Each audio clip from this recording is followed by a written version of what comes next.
Assalamualaikum warahmatullahi wabarakatuh. Selamat berjumpa dengan saya, yaitu Sarwo, pada materi pemrograman web. Pada sesi ini kita akan sedikit pembahasan tentang apa itu title, heading, paragraf, dan komen. Tujuan pembelajaran kali ini yaitu memahami dasar-dasar HTML, memahami penggunaan title dalam HTML, memahami penggunaan paragraf pada HTML, dan bagaimana implementasinya pada beberapa pada aplikasi yang kita buat, lalu bagaimana memahami sebuah komen. Jadi ada empat tujuan pembelajaran yang akan kita capai pada sesi ini.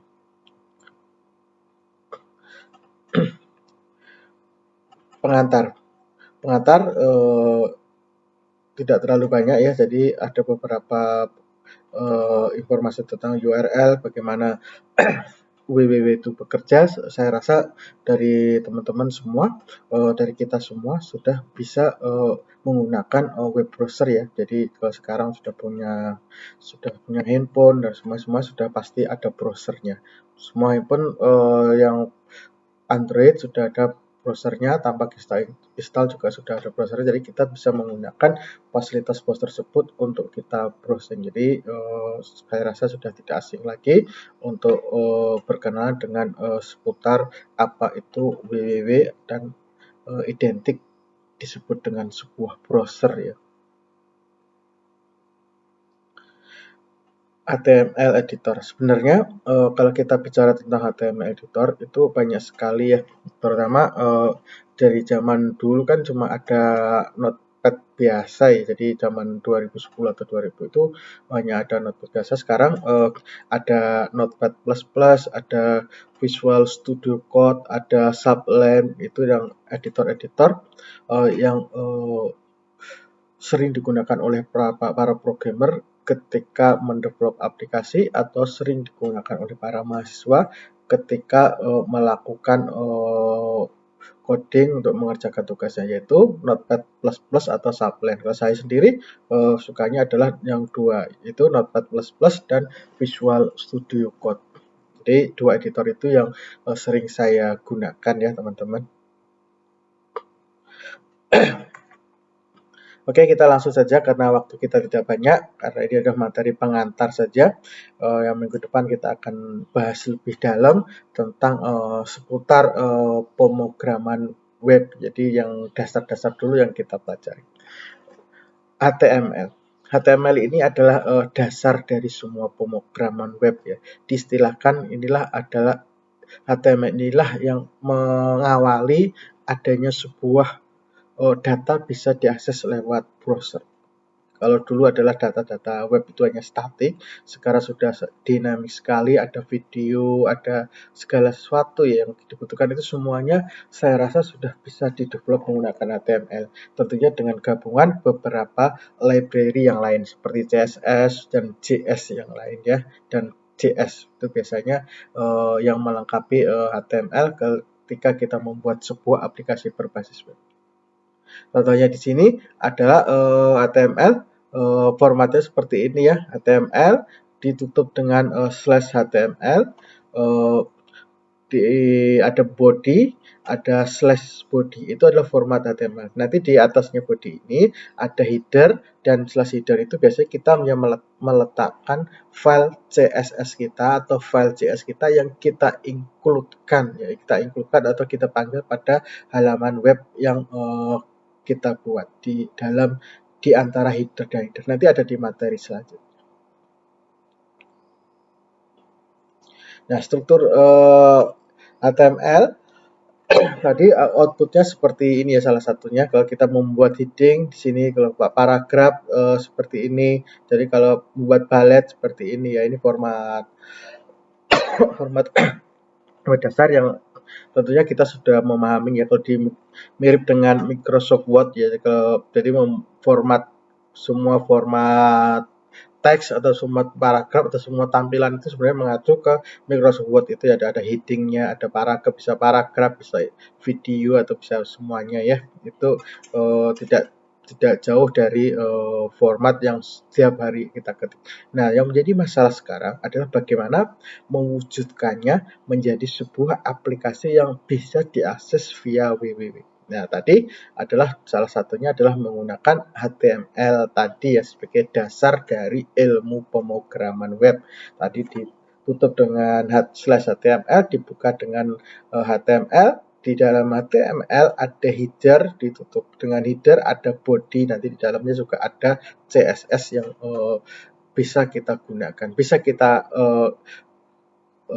taruh langsung file CSS-nya maupun menggunakan URL, dua-duanya bisa. Nanti akan kita pelajari di sesi selanjutnya.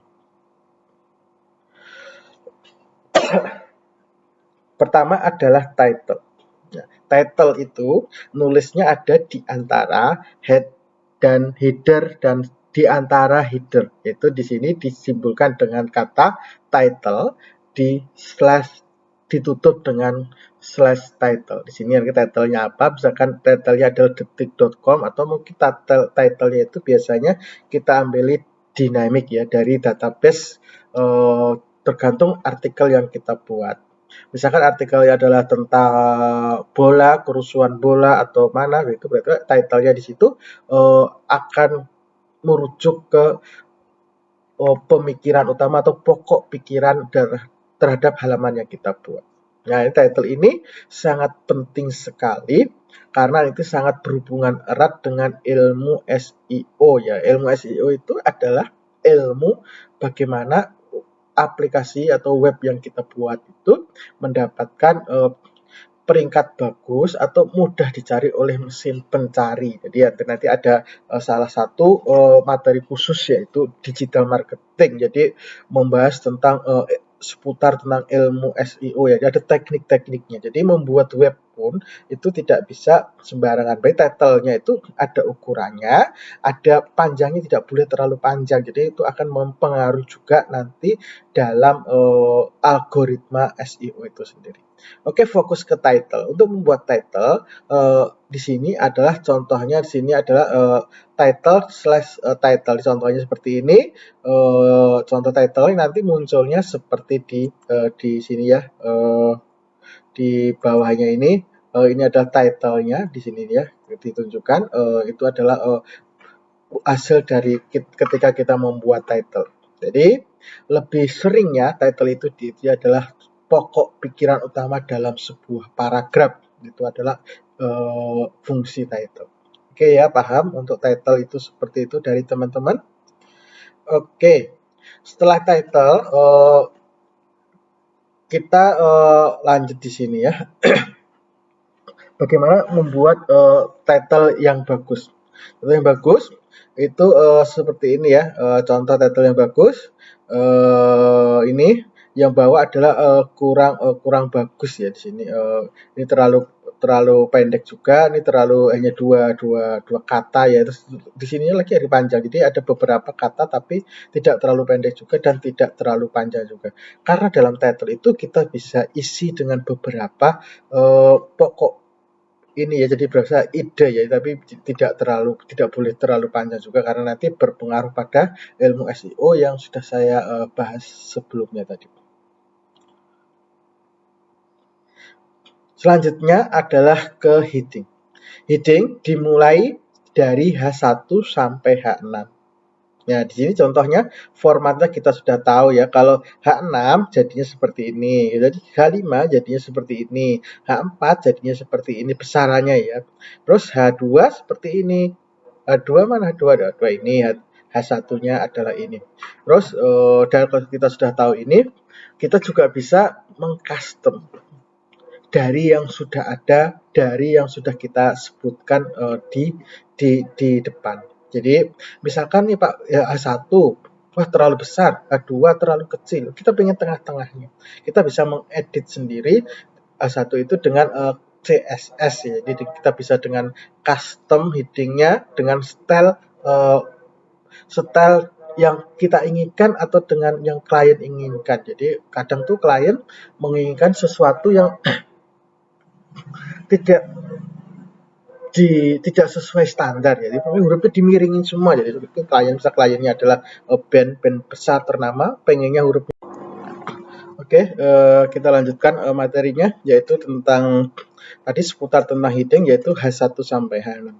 Tadi kita sudah sebutkan bahwa H1 dan 6 itu adalah format standar yang kita gunakan. Namun pada kenyataannya format-format ini justru ketika sudah jadi tidak dalam format standar, artinya sudah di custom dengan kebutuhan, atau mungkin karena kita seorang konsultan biasanya klien itu mintanya di luar apa yang sudah ada ya. Ternyata saya tidak ingin mirip ini, saya tidak dengan mirip itu ya. Jadi hurufnya dimiringin semua atau dibuat sedikit blur, itu bisa ya. Jadi kita bisa mengcustom antara H1 dan H6 ini. Jadi ini adalah yang kita pelajari adalah ilmu standar. Nanti ketika implementasinya tidak harus langsung, wah ini kita hanya ada A1 dan A6 ya. Ke klien kita tidak seperti itu ya. Kita harus fleksibel, kita harus juga bisa memenuhi keinginan klien itu agar kita nanti dipercaya menghandle atau memegang proyek atau pekerjaan yang klien punyai. Artinya istilahnya kita menang tendernya. Jadi kita tidak boleh kaku atau tidak boleh bicaranya hanya bisa yang ini Pak, yang diajarin ternyata hanya A1 dan 6. Ini Bapak di luar format ini. Nah, tidak seperti itu ya. Ini adalah format standar dan kita bisa mengcustom sesuai dengan keinginan kita maupun keinginan klien kita. Oke, itu tadi seputar heading atau disebutnya adalah kita format H1 sampai H6 ya dalam ilmu perkuliahan, dalam ilmu standar yang kita ajarkan. Oke, selanjutnya masih dalam heading, kita juga bisa tadi kita bilang tadi ternyata H1 dan H6 tidak cocok Pak. Kita bisa mengcustomnya.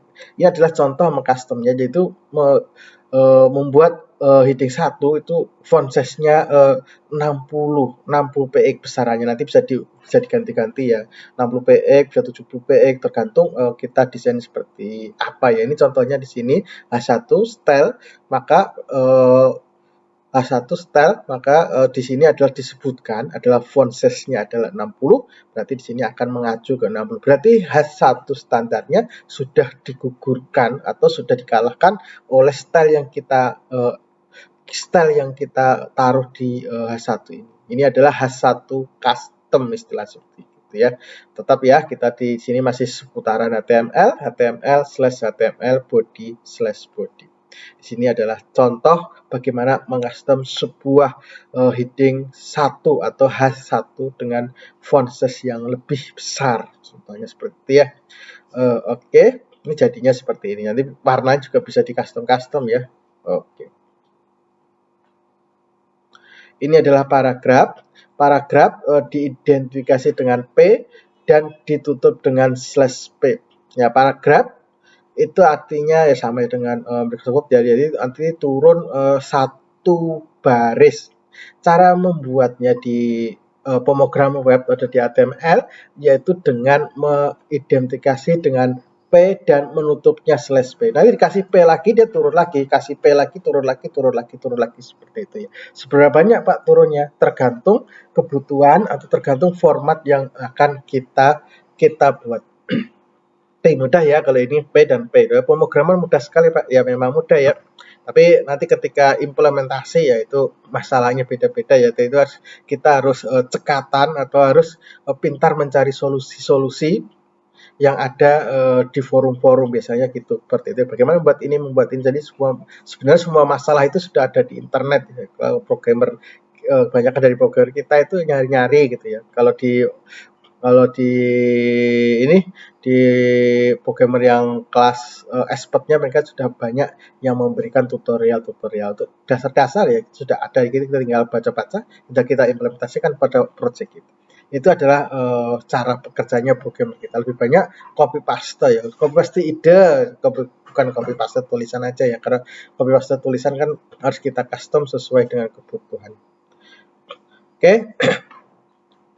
Kalau tadi adalah paragraf, ini adalah HR. Jadi HR itu adalah membuat garis ya, membuat garis di bawah teks. Biasanya dia akan teksnya itu seperti ini ya. Jadi di sini setelah paragraf, di sini ada sebuah baris, ini ada dua baris lagi, berarti ini ada pertanda HR. Walaupun kita juga bisa membuat baris sendiri menggunakan CSS ya. Ini adalah bagaimana membuat baris standar secara mudah dengan hanya mengetikkan HR saja, yaitu adalah semacam baris gitu ya. Misalnya kita naruh ini di bawahnya ini ya, kop surat kita kasih HR biasanya seperti itu. Jadi sini biasanya kita isi kop surat baru ini bisa kasih HR, baru ini isinya biasanya seperti itu. Jadi tergantung kebutuhan yang kita buat ya teman-teman. Terus kalau tadi ada paragraf, Pak. Ini paragraf lagi. Nah, ini tadi adalah P, ini adalah BR. Kalau paragraf tadi P itu adalah turun sebanyak paragraf. Nanti paragraf itu seperti apa turunnya? Nanti di Word atau bisa dicobain ya besarannya. Terus ini ada BR. BR itu berarti adalah turun ke bawah tanpa new paragraf. Jadi hanya dia turun ke bawah saja, jadi tidak ada space ya. Kalau paragraf itu biasanya itu ada line yang kosong ya. Jadi paragraf berarti ada line kosong, dia harus ada kalimat kata yang menjorok ke dalam biasanya. Kalau line atau BR itu biasanya kita itu hanya new baris saja atau new line without starting new paragraph. Contohnya seperti itu, yaitu bagaimana line break, jadi tidak diteruskan ke kanan ini ya. Jadi dia akan turun ke bawah tanpa harus membuat baris atau space di antara baris satu dan baris sesudahnya. Itu adalah kita menggunakan BR ya. BR beda dengan paragraf. BR without closing tab, itu tanpa penutup. Jadi slash BR mana Pak? Oh, enggak ada ya slash BR. Jadi adanya ada BR saja. Tadi kita berkenal dengan BR. Terus itu adalah paragraf tadi sudah, terus HR ada sudah. Terus kita lanjut lagi yaitu elemen, yaitu sebuah biasanya di paragraf di sebuah format HTML, tapi ini lebih cara digunakan ya. Kita bisa menggunakan pre dan slash pre, yaitu yang disebut define pre-formatted, yaitu bagaimana mendefine sebuah format ya. Di sini kalau disebut kelihatan di sini ada paragraf, di sini hurufnya beda ya. Jadi bisa kita ini ya, sebuah elemen itu bisa kita tutup define dengan mengetikkan pre dan slash pre ya. Di sini adalah sebuah elemen. Oke, tadi dari depan dan belakang tadi materi sesi 1 ini ada beberapa yang sudah kita pelajari, yaitu adalah paragraf, HR, BR, dan pre. Bagaimana membuat format-format standar menggunakan apa yang kita bahas pada sesi ini. Ada P, ada HR, ada BR, ada pre. Kita sudah bisa membuat sebuah file web atau file HTML, kita juga bisa membuat paragraf, kita bisa membuat baris, kita bisa membuat menurunkan sebuah baris dengan BR, kita bisa membuat garis dengan HR, kita juga bisa mendefine pre-formatted text tadi yang kita contohkan di depan tadi. Oke, pada materi sesi ini kita cukupkan sampai sekian dari teman-teman. Nanti bisa dipelajari dari materi-materi saya. Terus nanti ada beberapa tugas yang harus dikerjakan yang berkaitan dengan materi sesi ini, yaitu semuanya tiap sesi ada tugas yang harus dikerjakan dan harus ini ya, nanti saya cek bagaimana keberhasilan mahasiswa nanti ditemukan di laptopnya masing-masing.